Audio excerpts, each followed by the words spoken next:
Plus qu'à J-2 avant le Tour de France. Cette 111e édition s'annonce exceptionnelle puisque pour la première fois, le départ se fait en Italie, dans la ville de Florence. Habituellement, l'arrivée se fait à Paris, mais en raison des JO, ça sera à Nice cette année, exceptionnellement.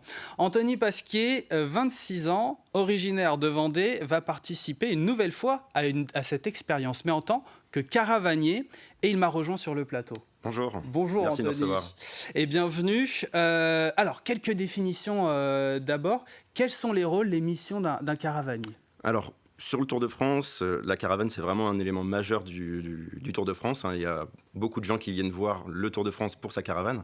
Donc, le rôle d'un caravanier, c'est de faire vivre l'expérience aux spectateurs du mieux que possible et de distribuer un maximum de sourires et puis un maximum de cadeaux sur le bord des routes. Donc là, on est à 2 jours de la Grande Boucle, de cette 111e édition. Vous avez hâte ? Oui, comme tout le monde, là on appelle les copains, on se dit on se voit dans 2 jours, donc c'est vraiment un moment particulier. On se revoit une fois par an donc pendant 3 semaines. Cette année, on est à la même équipe que l'année dernière, avec quelques personnes en plus, et c'est vraiment un moment magique de faire cette boucle sur toutes les routes de France.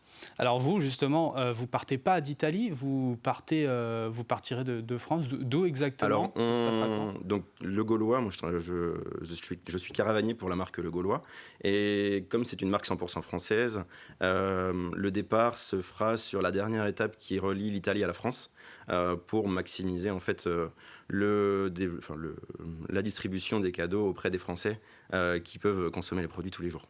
Ce n'est pas la première fois que vous participez à cette aventure, c'est la combienième fois ? Non, cette année, ça va faire la cinquième édition. Je m'étais dit la première année, je vous vois pour essayer, allez, je tente ma chance. Et en fait, c'est comme une maladie, on tombe dedans et puis après... Justement, qu'est-ce qui vous anime ? On continue pour que ça ne s'arrête pas. Qu'est-ce qui m'anime ? C'est vraiment l'ambiance qu'on peut retrouver sur les bords des routes. On voit des millions de gens. Il y a vraiment une ferveur autour de la caravane, voir des sourires sur le bord des routes, des gens qui sortent la table devant chez eux pour faire un barbecue, pour regarder la caravane et le Tour de France passer. C'est vraiment des choses qui sont magiques et on peut les vivre que quand on est caravanier à l'intérieur du Tour de France.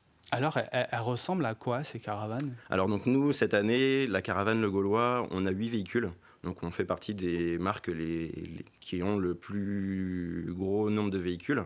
On est donc avec, il y a 8 cocottes, ce qu'on peut appeler des cocottes. Donc c'est des chars qui sont aménagés avec une grosse tête de poule dessus, où on est 2 par char, donc un conducteur et puis une caravanière ou un caravanier. Et du coup, notre but, c'est de conduire la caravane Le Gaulois du point A au point B, avec un maximum de cadeaux et puis un maximum de sourires pour tous les spectateurs sur le bord des routes. On imagine qu'il y a aussi au niveau de la sécurité des normes à respecter, il y a des protocoles ? Oui, alors c'est vraiment cadré, donc le Tour de France c'est quand même une grosse organisation. On est quand même embauché pour conduire un char ou faire la distribution de cadeaux. Donc tout est bien réglementé, on a des formations sur la sécurité avant de partir sur les étapes. Et on est d'accord que vous êtes passionné de cyclisme. Oui, effectivement, oui. Alors, est-ce que c'est pas un petit peu, parce que vous voyez pas forcément la course, ou alors peut-être quelques bouts, peut-être, est-ce que c'est pas un peu... Il n'y a pas ce petit côté frustrant là. Alors forcément, quand on suit un peu le vélo, oui, ça peut avoir un petit côté frustrant de se dire je ne verrai pas l'arrivée de cette étape-là, alors que c'est une étape mythique. Mais ensuite, après, on a quand même pas mal de bons moments à côté à partager.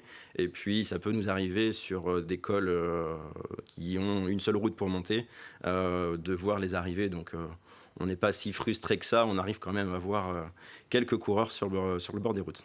Alors, une fois qu'une étape est terminée, comment ça se passe ? Vous restez un petit peu sur place à l'arrivée pour profiter un petit peu de l'ambiance, ou vous partez directement, vous prenez la route directement pour la prochaine étape ? Comment ça se passe au niveau de l'organisation ? Alors non, c'est vraiment très millimétré, donc ça veut dire qu'à partir du moment où la caravane arrive sur la ligne, il y a un très court laps de temps entre la fin de la caravane et l'arrivée des coureurs. Du coup, pour réduire l'encombrement de la surface d'arrivée, on est obligé de partir, enlever tout ce qui est décor sur le char, et ensuite on prend la direction de l'hôtel suivant pour l'étape du lendemain. Et ça ne paraît pas comme ça, mais ça fait de grosses journées quand même. Oui, alors pour vous refaire un petit peu une journée caravanier, le matin, on va commencer donc vers 7h, 8h. Et ensuite, on va prendre la route pour aller jusqu'à l'étape du jour, où on va préparer nos véhicules, les rendre les plus propres possibles, les plus beaux, accrocher tout ce qui est drapeau français, donc forcément comme on est une marque française. Et puis après, on part pour l'étape, donc qu'elle fasse 150 km ou 200, on est 100% sur les routes à tout moment, et on a une pause pour s'arrêter, mais une pause qui est millimétrée, enfin chronométrée, donc c'est vraiment priorité à la caravane. Les routes, justement, arrêtons-nous un petit peu sur le voyage. Vous parcourez donc la France, ça c'est quand même une chance. Il y a peut-être, donc vous voyez des beaux paysages, on sait qu'en Vendée il y en a évidemment beaucoup, mais est-ce que voilà, il y en a peut-être un ou deux ou peut-être plus même, qui vous ont marqué Alors particulièrement? forcément, quand on fait le tour, je m'étais dit je m'arrête à partir du moment où j'ai fait toutes les parties mythiques de la France, donc que ce soit l'Alpe d'Huez, le Tourmalet, les pavés du Nord. Mais en fait, c'est comme une drogue, on est tombé dedans, et après, pour s'en défaire, c'est compliqué.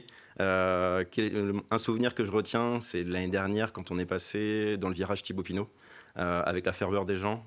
C'était vraiment impressionnant. Il y avait vraiment 5-6 rangées de personnes. Donc c'était vraiment quelque chose qui prenait au cœur, et qui faisait vraiment réaliser qu'on était sur un événement quand même d'une ampleur majeure. Le tout avec une belle ambiance, et donc peut-être que ça donne envie à certaines personnes qui nous regardent actuellement, et se disent ah, ouais, j'aimerais bien moi aussi vivre cette expérience. Comment ça se passe? Comment se passent les sélections? Alors les sélections, elles se font longtemps en amont du Tour de France, hein. On n'est pas recruté au mois de mars pour le mois d'avril.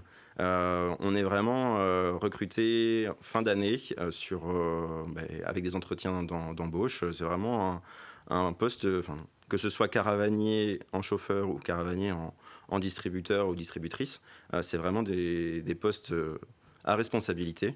Donc il y a des sélections qui sont faites, soit collectives, soit individuelles, auprès des agences de communication qui travaillent avec le Tour de France, et ensuite qui nous mettent dans différentes agences.